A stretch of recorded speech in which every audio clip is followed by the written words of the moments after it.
भारतीय दूरसंचार निगम लिमिटेडची संपूर्ण देशभरात दुरवस्था आमच्या लोकसभा क्षेत्रात देखील BSNLच्या नेटवर्कच्या त्रासामुळे अनेक सरकारी कामकाजामध्ये मोठे अडथळे निर्माण होत आहे। केंद्र सरकार जेव्हा डिजिटल इंडियाचा डिंडोरा जगभरात पिटत आहे तेव्हा BSNL सारख्या कंपन्याचे भारतभर मजबूत जाळे पसरलेले असूनही रसातळाला या सगळ्या कंपन्या गेल्या आहे। म्हणून अध्यक्ष महोदय, माझे या प्रश्नाच्या संबंधित स्पेसिफिक दोनच प्रश्न आहे की पहिला प्रश्न असा आहे की BSNLचे जाळे संपूर्ण देशभरात ग्रामीण भागात सुद्धा पसरले असताना तुम्ही सरकारी कंपन्यांना बाजूला ठेवून प्रायव्हेट कंपन्यांना प्राधान्य देऊन मोठे करत आहे, तर BSNL सारख्या कंपन्या बंद करण्याचा सरकारचा काही मानस आहे का?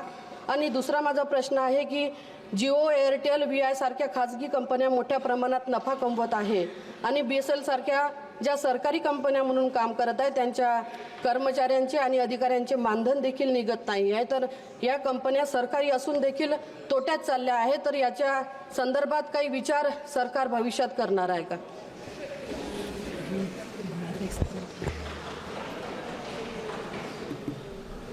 अध्यक्ष महोदय, मी आमचे खासदार श्रीमती धनोरकरला मी धन्यवाद देतो की फार महत्त्वपूर्ण प्रश्न सदनचं जवळ त्यांचे ध्यान आकर्षित करायची कोशिश होती। मी त्यांना विश्वास देतो की पंतप्रधानांच्या नेतृत्वामध्ये आमच्या देशामध्ये सरकारी कंपनीचा विकास आणि प्रगती सुनिश्चित आहेत आणि 10 वर्षामध्ये प्राय प्रगती झाली आमची सरकारी क्षेत्रामध्ये कंपनीचा।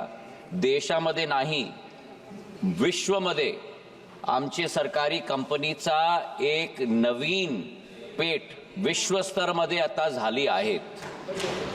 BSNLचा प्रश्न झाला तर मी त्यांना सांगतो की त्यांची सरकार होती तेच समेतमध्ये BSNLची काय स्थिती झाली।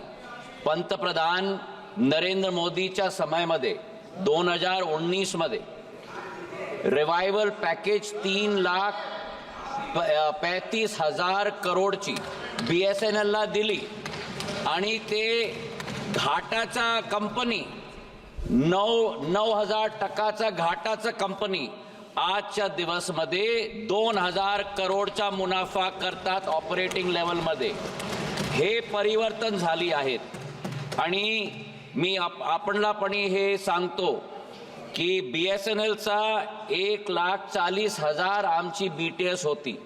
पंतप्रधान नरेंद्र मोदीजीची सोच आहे की आत्मनिर्भर भारतचा नीतीला घेऊन आमच्या देशामध्ये टेलिकॉम इक्विपमेंट त्याच्या आता आमच्या आयात होतात, ते देशामध्ये मॅन्युफॅक्चर करून 4Gचा नेटवर्क आम्ही स्वतः करणार आणि पिछडे आमचे 8 माहामध्ये 60,000 BTS BSNLच्या इंडिजिनस 4G इक्विपमेंटमध्ये आता संपूर्ण झाला आहेत। म्हणजे 40% वृद्धी झाली BSNLची BTSची। जे BSNLचे BTS करीब 1,40,000 ची होती, आता 2 लाख झाली।